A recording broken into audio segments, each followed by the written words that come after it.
Selamat siang, selamat pagi, selamat sore semuanya. Apapun waktunya, kita kembali lagi di sini. Saya Brian Sritanto dan ada narasumber saya hari ini, Chandra Syaputra Pasaribu. Bang Chandra ini dulunya dia pernah mengajar di SD Negeri. sebagai guru agama ya. Iya, agama Kristen. Jadi hari ini kita mau sharing-sharing sedikit tentang kerukunan umat beragama di Indonesia ini. Jadi yang pertama itu yang mau saya tanyakan itu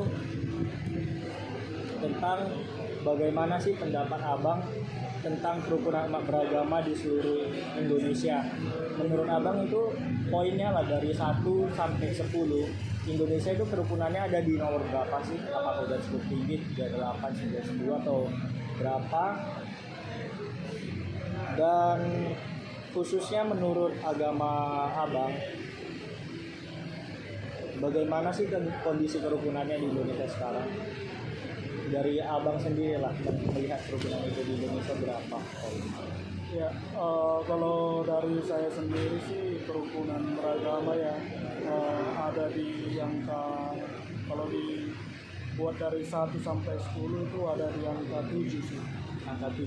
Iya, alasannya karena memang toleran memang ada, tetapi juga ada juga seperti intoleran dari pihak agama lain, khususnya Ya. seperti agama Muslim ya, tapi kita bukan menyinggung. Bukan menjudge atau apalah ya. Ada sebagian oknum lah Iya. kita bilang. Ada sebagian oknum. Sebenarnya itu memang intoleran dari mereka, tetapi mereka mengatasnamakan agama. Jadi mereka masih banyak terjadi beberapa di daerah itu seperti penutupan gereja atau pelarangan umat beragama untuk beribadah, khususnya mendekati pas hari Natal. Ya. Jadi dari hal ini bisa, kalau saya nilai memang kerukunan beragama itu masih ada di angka. Berarti masih lumayan cukup KKM lah ya. Masih KKM.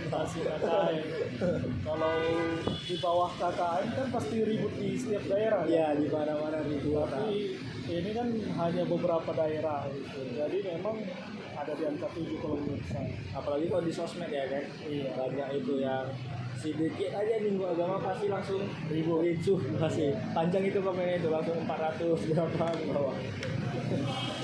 Ini selanjutnya Bang. Yang kedua, dalam ajaran agama Abang, bagaimana kerukunan antar umat beragama diajarkan? Gimana sih di agama Abang diajarkan kerukunan itu? Pasti kan ada lah ya kan. Cuma lebih spesifiknya dia gimana? Kalau kami ya di umat Kristen ya, itu diajarkan kasihilah musuhmu katanya. Sebenarnya sih kalau dibilang musuh, sebenarnya kita ini semuanya bersaudara. Karena kita kan manusia kan diciptakan kan awalnya kan dari Adam dan Hawa. Ya. Jadi bersaudara semua. Tapi karena sebagian oknum juga menganggap kita ini seperti musuh gitu ya. Tetapi walaupun seperti itu, kalau di agama kami Kristen dikatakan itu tidak musuh. Tidak musuh. Makanya dikasihilah musuhmu, artinya sebenarnya itu mengajarkan kasihilah setiap orang gitu. Walaupun dia membenci kita harus mengasihi dia. Karena ajarannya bilang pun semua bersaudara ya berarti. Iya. Walaupun misalkan secara manusiawi ya sebenarnya nggak bisa sepenuhnya gitu. Ya. Tapi kalau misalnya kita disakiti pasti ingin rasanya membalas gitu. Ada rasa dendam. Iya. Tetapi kalau di agama Kristen nggak seperti itu diajarkan. Kalaupun nggak bisa secara langsung mengasihi, setidaknya mendoakan dia. Itulah diajaran kami agama Kristen. Terus ini yang selanjutnya, bagaimana cara menciptakan suasana kehidupan beragama yang harmonis di lingkungan masyarakat heterogen? Menurut Abang itu kita kan masyarakatnya berbeda-beda semua ya kan. Gimana menurut abang biar bisa kita yang berbeda-beda ini hidupnya harmonis? Pertama sih saling menghargai perbedaan ya.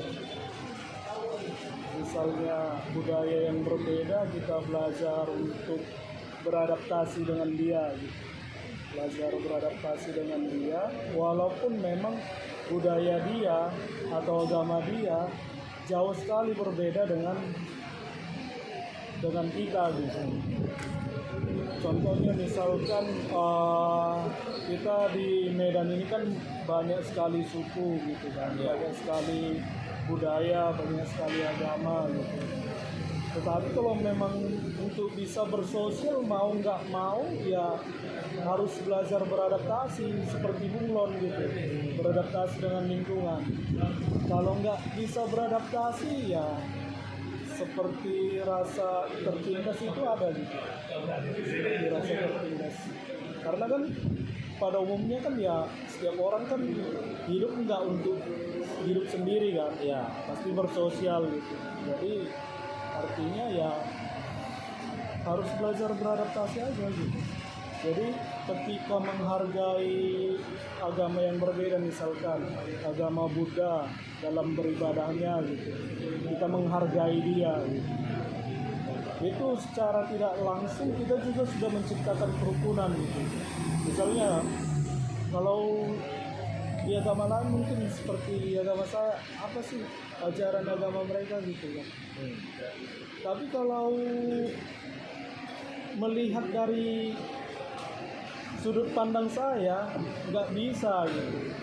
Tapi untuk bisa menciptakan kerukunan ya mungkin itu mereka. Yang saya lakukan adalah belajar untuk menghargai mereka. ya. Kalau dosen saya pun bilangnya gini dia, kalau kita pun berbeda-beda agama, ya kita nggak perlu sampai mendalami agama orang, tapi kita ya tahu aja agamanya gimana. Betul. Tapi setiap agama pun pasti mengajarkannya baik-baik aja, nggak mungkin mengajarkan tentang yang jahat kan. Kalau yang mengajarkan yang jahat pasti cuma oknum-oknum yang mengatasnamakan nama agama gitu. Betul. Jadi pun ya gimana bilangnya ya, kalaupun kita nggak mau mengikuti agama orang lain ya kita hargai aja lah apa yang mau mereka ajaran mereka. Nggak usah kita menjudge mereka, nggak usah kita menghasut mereka atau gimana ya. Karena perbedaan ya harus bisa harus saling menghargai. Oke, ke yang keempat kita ya bang ya. Menurut pendapat abang, bagaimana sih seharusnya setiap umat menjaga kerukunan antar agama di dunia ini? Ya hampir sama juga ya dia pertanyaannya ya, ke pertanyaan ketiga tadi. hampir sama. Iya. Nah, gimana nih bang, kalau menurut abang? Menjaga kerukunan agama di dunia gitu. Kalau di dunia pasti lebih besar lagi ya. Lebih besar lagi. Skalanya. Karena pola pikirnya pun berbeda gitu. Iya. Pola berpikir orang Indonesia dengan orang Eropa berbeda. Pola pikir orang Indonesia dengan sesama Asia juga pun berbeda gitu. Jadi kalau menurut saya sih kembali seperti yang tadi gitu. Tergantung setiap orang gitu. Kalau mau rukun harus belajar beradaptasi, menerima budaya yang lain, menerima perbedaan agama yang lain, menghormati dia. Sama seperti kita kan, kalau kita mau dihargai ya Kita harus menghargai kita orang harus lain. menghargai orang lain juga seperti itu. Jadi saya rasa menurut saya kembali ke setiap orang ya harus bisa belajar untuk beradaptasi dan menghargai yang lain. Oke, ini yang terakhir ini pertanyaannya. Menurut pendapat abang, gimana sih peran pemerintah menciptakan kerukunan beragama bagi seluruh warga negara? Ini lebih ngeri lagi nih. Gimana menurut abang peran pemerintah dalam menjaga kerukunan umat beragama kita ini? Di dalam Indonesia. Iya, di Indonesia. Kalau ini sih nggak sebesar pertanyaan keempat. Keempat. Sebenarnya yang lebih besar pertanyaannya itu di nomor 4 gitu. Seluruh dunia. Iya. Jadi kalau di Indonesia ya Kalau menurut saya pemerintah udah menjalankan itu sih. Udah menjalankan. Kalau menurut saya seperti sekarang kan masih Presiden Jokowi gitu ya. Presiden Jokowi juga sudah ada beberapa kali bilang setiap setiap warga Indonesia bebas memeluk agamanya masing-masing, dan itu institut apa namanya, dasar dari simbol negara kita sendiri gitu. Ya. Seperti dari Pancasila kan, sila pertama ketuhanan yang Maha Esa, artinya ya setiap warga Indonesia wajib memeluk satu agama yang diyakininya sendiri. Dan Presiden Jokowi tidak ada seperti membedakan ya, dia memang memegang prinsip itu gitu. Tetapi kembali lagi seperti yang di awal tadi, memang ada beberapa oknum ya, semuanya harus agama seperti saya gitu. Jadi hal ini yang membuat seperti membuat kericuhan. Tapi kalau menurut saya pemerintah udah berperan aktif ya untuk menjaga kerukunan beragama di Indonesia. Tapi nggak tahu lah pemerintah selanjutnya bagaimana. Ya mungkin itulah bisa saya jawab. Terima kasih banyak loh. By the way, ini Bang Chandra pun kenalan dari rekan kerja, baru kenal juga. Nah ini udah langsung mau diwawancara sama aku. Memang baik kali ya Bang ini. Terima kasih banyak ya Bang ya. Oke.